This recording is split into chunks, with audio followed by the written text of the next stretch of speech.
Bonjour, bonsoir, je suis content de vous retrouver pour ce nouveau direct. Aujourd'hui, on va parler de force musculaire et je suis vraiment ravi de vous retrouver. Vous allez trouver beaucoup de conseils, beaucoup d'exercices que je vous propose aujourd'hui dans mes livres, notamment Plus jamais malade, mon approche globale pour un corps en santé, et on fera des allusions à mon nouveau livre, un roman, Corps étranger, paru aux éditions Stanké. Ma cuisse a fondu, que faire? C'est assez spectaculaire aussi de voir à quelle vitesse un muscle va s'atrophier. C'est vraiment très rapide. On le voit aussi chez les paraplégiques, des gens qui ont eu un accident de voiture et qui vont paralyser du jour au lendemain. On voit les muscles fondre littéralement. Alors, on fait quoi? D'abord, l'immobilisation entraîne une atrophie rapide. On parle d'un plâtre. Une perte de 3 à 7 du volume du quadriceps peut survenir en seulement une semaine. Et lorsqu'on pense à des paraplégiques, on le voit parce qu'ils ne sont pas dans un plâtre. Lorsqu'on porte un plâtre, on ne le voit pas tant que ça parce que notre muscle est peut-être caché, parce qu'on ne contracte pas. Mais c'est assez spectaculaire comme adaptation. Et là, on parle vraiment d'une immobilisation. Alors, on n'aurait pas du tout de contraction musculaire. Cette fonte musculaire est liée à une baisse de la synthèse des protéines dès les 48 premières heures et à une adaptation des mitochondries qui sont des centrales énergétiques. C'est ça qui fournit de l'énergie notamment à vos muscles, qui réduit la production d'énergie. Donc, les 48 premières heures, on va voir une diminution, un effet directement sur les muscles qui est constitué de protéines. Je vous ai donné l'exemple du plâtre, mais ça peut être aussi de l'immobilité si on bouge vraiment pas beaucoup. C'est pas aussi extrême comme arrêt de contraction musculaire. Et lorsqu'il y a de l'atrophie qui s'installe, c'est pas juste que notre muscle est plus petit, il peut y avoir aussi plusieurs conséquences. On veut limiter ça au maximum et l'objectif quand on a un plâtre, souvent, c'est qu'on veut que l'os guérisse et ça, c'est prioritaire. Et selon le type de fracture, selon l'endroit où c'est fracturé, si c'est à l'intérieur ou pas de l'articulation, les enjeux sont différents. Mais on veut immobiliser au minimum pour laisser une chance à l'os, notamment, de guérir. La récupération reste possible grâce à la plasticité musculaire et ce, à tous âges, qui répond favorablement à la rééducation et à l'exercice. Et lorsqu'on fait un programme d'exercice, oui, il va y avoir des exercices de force, mais la force musculaire ou les qualités du muscle ne se limitent pas à la force, aussi à la puissance, la capacité de générer de la force rapidement. On a aussi l'endurance, la capacité de se contracter longtemps. Et pour améliorer tout ça, on doit aussi stimuler la stabilité, la coordination et les capacités cardiovasculaire, donc de pouvoir faire des exercices aussi qui font battre notre cœur plus vite et accélèrent notre rythme respiratoire, oui. Quelques conseils. D'abord, un entraînement régulier avant une période à risque, donc je dis bien avant. Donc, si vous allez avoir une immobilisation, une hospitalisation, vous êtes malheureusement cassé quelque chose, là, évidemment, on ne peut pas agir en amont, mais dans certains cas, on peut y aller en amont, par exemple, avant une hospitalisation, ça aide à limiter l'atrophie. Je vous donnais l'exemple d'un plâtre, mais si on est hospitalisé, et je vais reprendre l'exemple de ce personnage de Liliane dans mon livre, qui a eu plusieurs grosses chirurgies, donc plusieurs semaines à l'hôpital, plus on agit en amont, plus on prévient en quelque sorte, ou on met des chances de notre côté pour que nos muscles soient un peu moins touchés que si on ne fait rien du tout avant. Et ça, parfois, on l'oublie et ça aide, comme je le disais, à limiter l'atrophie. La réactivation des muscles doit se faire par des mouvements progressifs et contrôlés en visant d'abord la force avant le volume. Parfois, on voit que nos muscles ont fondu. Si on pense au quadriceps, on compare le côté gauche à le côté droit, on les voit bien, ça saute aux yeux souvent.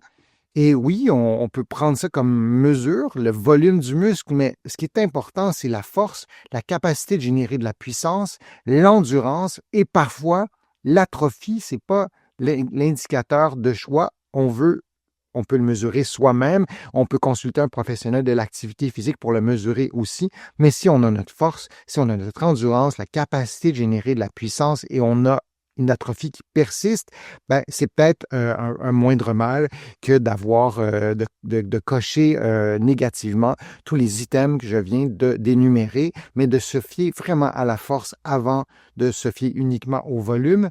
Combiner renforcement musculaire et activité aérobie pour restaurer la force et l'endurance. Je vous le disais tout à l'heure, on ne veut pas juste faire des exercices de renforcement, on veut faire des exercices qui accélèrent les battements du cœur, qui accélèrent la respiration. On veut aussi faire des exercices de puissance, tout ça en suivant les indications, oui, et les contre-indications des professionnels de la santé qui vous suivent, ce qui nous fait perdre vraiment beaucoup de masse musculaire. Et souvent, on le constate à voir. Bien sûr, l'âge joue un rôle important dans la perte de muscles, de masse musculaire, mais ce n'est pas la seule cause. Et cette cause qui est vraiment très fréquente, je vous en parle souvent, c'est l'inactivité physique qui accélère la fonte musculaire en réduisant la stimulation des fibres et la commande nerveuse. Le muscle s'adapte à ce que vous faites négativement et positivement. Donc, si vous êtes inactif, le muscle va perdre la force et c'est plus marqué avec l'avancée en âge. Si vous êtes immobile à 80 ou à 85 ans, vous allez avoir plus d'effet de l'inactivité sur vos muscles que si vous avez 25 ans. Et donc, l'inactivité, c'est un élément important. Les maladies chroniques comme le diabète, l'insuffisance cardiaque ou les cancers, et j'ajouterai les traitements de ces maladies-là, favorisent parfois la perte de masse musculaire. Et il y a plusieurs personnes qui ont du diabète, qui ont de l'hypertension artérielle, qui ont plusieurs problèmes de santé ou de maladies chroniques. Ça peut contribuer aussi à la fonte musculaire. Il y a des stratégies thérapeutiques pour garder cette masse musculaire et surtout la force et nos capacités fonctionnelles. Il y a aussi dans ces éléments qui font en sorte qu'on va perdre du muscle, la dénutrition. Le manque de protéines et certains médicaments peuvent aggraver cette diminution de masse musculaire ajoutée à la dénutrition. Je vous ai souvent parlé de ma mère, de ce personnage de Liliane dans mon roman Corps étranger, et l'alimentation, c'est un élément qui est déterminant, et ça a été déterminant dans la masse musculaire de ma mère qui perdait de l'appétit pour plusieurs raisons, et donc il faut penser à ça aussi. On n'a pas toujours de l'appétit quand on est moins en santé ou avec l'avancée en âge. L'avancée en âge, on peut peut-être goûter aussi différemment, mais nos muscles ne se construisent pas comme par magie. On a besoin de leur donner notamment un apport, des éléments de nutrition importants. Et donc, la dénutrition, c'est à surveiller dans un contexte d'avancée en âge. Je vous donne quelques conseils. La force et la composition corporelle doivent être surveillées régulièrement, surtout en cas de maladie chronique. Donc, les muscles que vous avez, votre masse musculaire, parfois on fait de la rétention d'eau, ça peut aussi brouiller les pistes parce qu'on peut perdre la masse musculaire, gagner en eau, je simplifie un peu, et sur le pèse-personne, de ne pas voir la différence. On peut aussi être en situation d'obésité, perdre la masse musculaire et pas le voir, et ça peut être en raison de plusieurs problèmes de santé, de dénutrition, de médicaments, d'inactivité physique, d'avancée en âge, mais c'est pas juste l'âge. Alors, de se faire dire, c'est normal à votre âge, monsieur, de perdre la masse musculaire, ben, peut-être, oui, mais est-ce que les autres éléments que je vous présente, et il y en a d'autres aussi, ont été évalués, observés? C'est vraiment important de surveiller régulièrement tout ça, parce qu'une perte de masse musculaire, c'est associé aussi à un plus grand risque de chute, à une moins bonne santé aussi.